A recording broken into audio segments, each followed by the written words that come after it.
Today we're going to be chatting about font licensing. This is a topic that can get really confusing for people, especially if you're not a designer and you're not familiar with the legalities behind using certain fonts. So I'm going to give you guys a brief rundown of the different font licensing options that exist and when it may be appropriate to use certain license over others depending on your situation. Hello, if you're new here, welcome. My name is Kinsey. I am the brand and web designer behind Kinsey Green Design. If you're not new, welcome back. I'm gonna hop on over to the computer so we can look at the different licensing options that I typically use as a brand designer. We're gonna hop on over to Creative Market because this is where I purchase most of my fonts, unless I'm using Adobe fonts, and they have a really great breakdown of the different licensing options.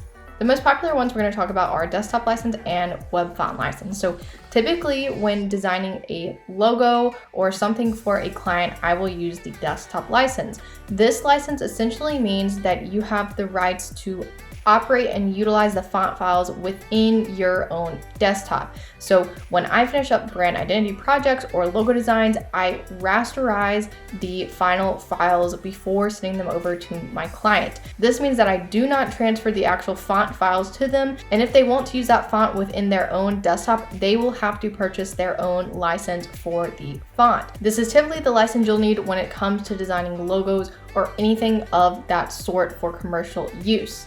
Now, if you want to add a font to your website that isn't built into the website system by default, this is the license you would look at. This license allows you to embed the font within your website. This does not include your desktop. So for example, I have a desktop license for my brand font that I use within my desktop, and then I also have a web font license for that same font to use on my website.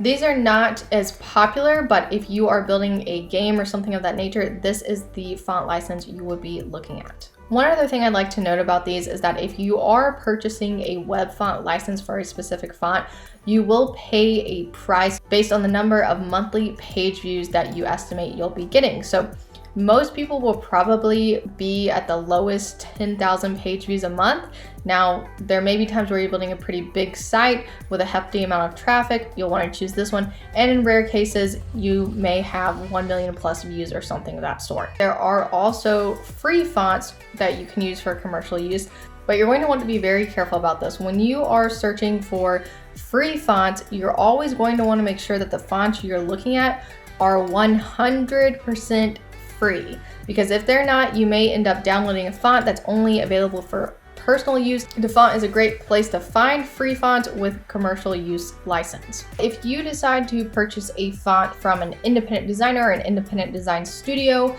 like you see here, you're going to want to read over their specific licensing options either after you purchase the font in the files that you are provided, or sometimes they have these licensing options listed within their FAQ section of their website. You just want to make sure whatever font that you are purchasing, you are in fact using the correct license for the situation given. All right, so that is it for this video on font licensing. Hopefully this has given you guys a better idea of the legalities behind using certain fonts and how to go about it for your own projects. Thanks for watching, and I'll see you in the next one.